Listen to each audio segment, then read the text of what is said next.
So question number 17, what do we have here?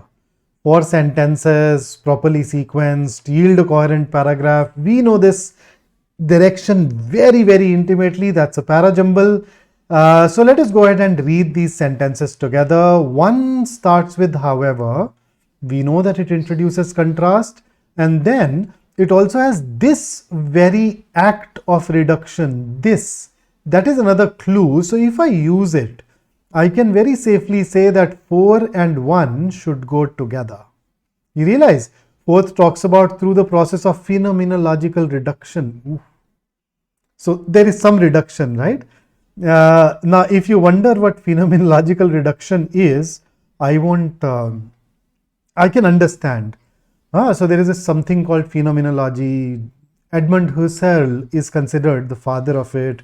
So he proposed phenomenological reduction, which is a kind of meditative practice that allows you to get rid of your assumptions. I'm putting it very crudely.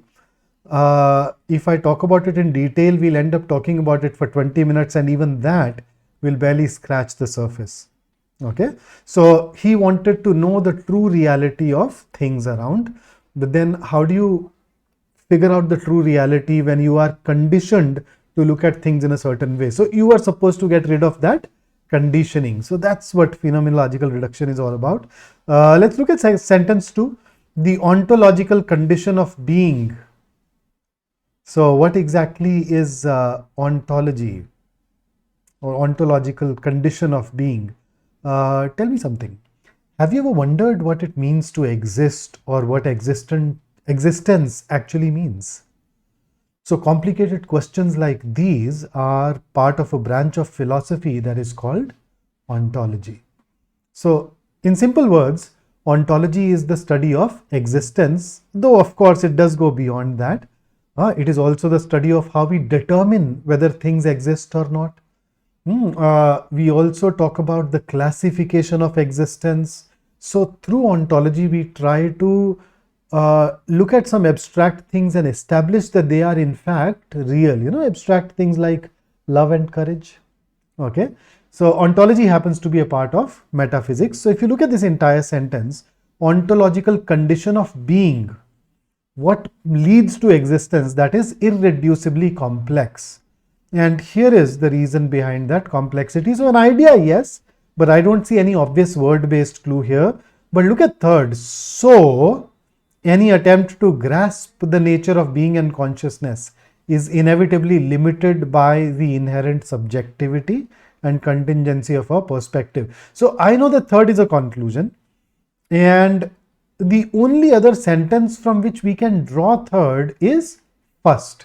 You notice something that calls into question the objectivity of our understanding, which means that it makes us subjective, right? So any attempt to grasp the nature of being and consciousness is inevitably linked by the inherent subjectivity.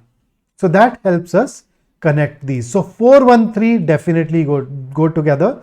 Where should I put 2? Now that we've read 4, 1 and 3, they very clearly talk about understanding the world, understanding the existence.